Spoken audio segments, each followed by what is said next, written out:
Chaque jour, on contemple les bienfaits de l'Éternel dans notre vie. Pourquoi ne pas lui dire merci et à lui toute la gloire en tant qu'enfant reconnaissant? Nous te disons merci Seigneur et que grâce soit rendue à Dieu notre Père. Mon nom c'est Boniface Paradon, votre serviteur. Une grande salutation à chacun de vous dans le précieux nom du divin Sauveur Jésus-Christ ressuscité, qui est vivant éternellement.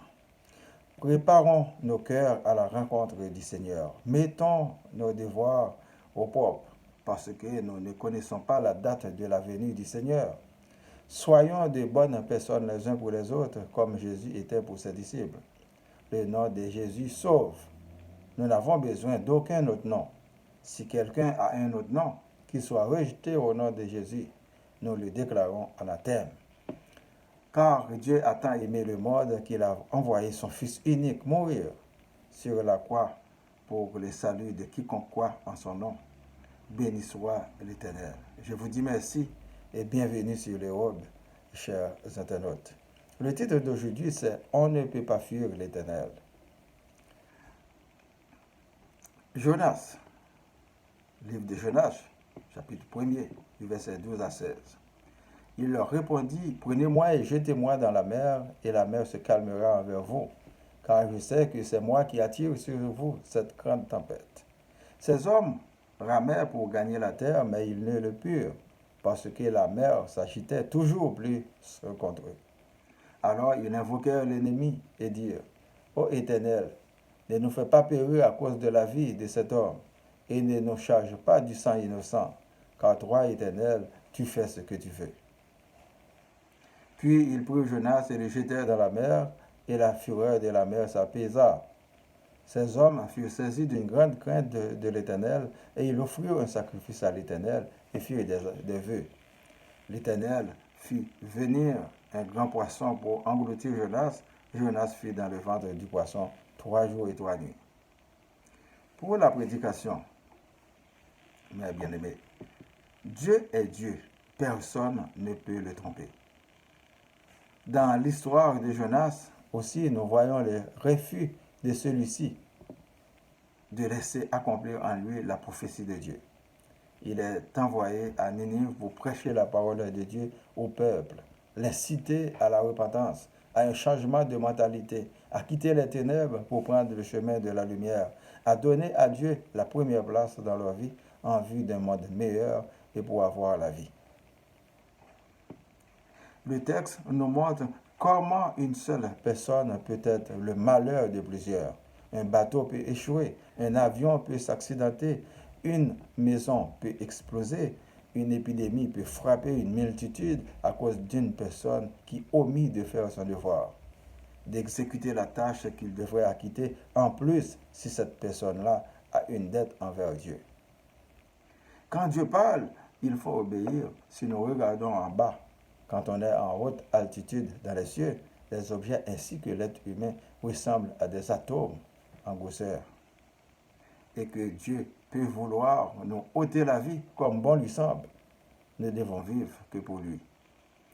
Les besoins matériels ne devraient en aucun cas nous séparer de Dieu, car en aucune circonstance l'homme ne devrait se référer à une créature ou des esprits pour solliciter des faveurs.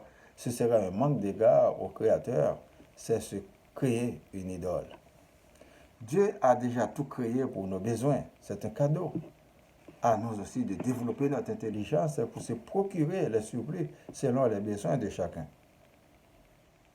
On a besoin du pain, mais si nous pouvons construire et développer des boulangeries, cultiver des champs de blé, producteurs de farine, c'est encore mieux. Les animaux sont dans la nature. L'homme peut développer des élevages pour se procurer beaucoup plus et à temps. Il faut absolument renoncer à la paresse pour ne pas développer d'autres mauvais vices et des mœurs. Haïti a grand besoin de tous ses fils pour la renaître. Marchons unis, mais il faut dire dehors les traites dans nos rangs et du sol soyons seuls maîtres. Nous avons besoin d'autres gens pour venir investir, mais pas pour nous détruire. Encore aujourd'hui, nous nous sentons tous inconfortables à pouvoir enseigner aux autres la parole de Dieu. à savoir quel accueil on nous réserve. Jésus était traité de fils de Marie et de Joseph le charpentier. Rien de bon ne pouvait sortir de Nazareth, mais c'est une force irréversible avec l'aide de l'Esprit Saint. L'impossible n'existe pas. Marie a été enceinte par le pouvoir du Saint-Esprit. Saul de Tarse a été frappé par le Seigneur sur le chemin de Damas. Il devenait apôtre de Jésus-Christ. Et nous, aujourd'hui, qu'attendons-nous? En avez-vous honte? Je vous dis non. Mon expérience me prouve que beaucoup de gens sont dans l'attente de la bonne nouvelle. Allez-y, mes bien-aimés. Personne ne connaît combien de temps qu'il nous reste. Quand c'est Dieu qui agit pour sa gloire, c'est aussi une occasion pour pousser plusieurs à la repentance. Ceux qui étaient dans le bateau offraient un sacrifice à l'Éternel. Beaucoup n'arrivent pas à croire cette histoire. Un gros poisson a avalé Jonas pour aller le rendre de l'autre côté de la rive. Rien n'est impossible à Dieu. Jean 11, verset 40, Jésus lui dit, ne t'ai-je pas dit que si tu crois, tu verras la gloire de Dieu? Dieu est digne de confiance et de louange. Il ne ment pas. Il fait ce qu'il dit, il nous dicte quoi faire pour le salut. La croyance et sa volonté jusqu'au dernier jour. Demandons à Dieu de nous pardonner, de nous faire grâce, de nous retirer des ténèbres, mais de nous accompagner de l'Esprit Saint que Jésus-Christ nous avait promis. Que nos yeux soient ouverts. Nous prions pour moi, ma famille, vos familles, les membres du groupe spiritualité, les amis, les personnes malades, les démunis, les chômeurs, les incroyants, les leaders religieux, les dirigeants. La ville Laval, Royal, Québec, Canada et le monde entier. Que ta grâce, Seigneur, soit sur nous. Nous récitons notre Père qui est aux cieux. Que ton nom soit sanctifié, que ton règne vienne. Que ta volonté soit faite sur la terre comme au ciel. Donne-nous aujourd'hui notre pain de ce jour. Pardonne-nous nos offenses comme nous pardonnons aussi à ceux qui nous ont offensés. Et ne nous laisse pas entrer en tentation, mais délivre-nous du mal, car c'est à toi qu'appartiennent le règne, la puissance et la gloire au siècle des siècles. Amen. Je vous souhaite de passer une bonne journée et une bonne semaine. Lisez et méditez toujours sur la parole de Dieu. C'est votre serviteur Boniface Paradon. Merci et à la prochaine.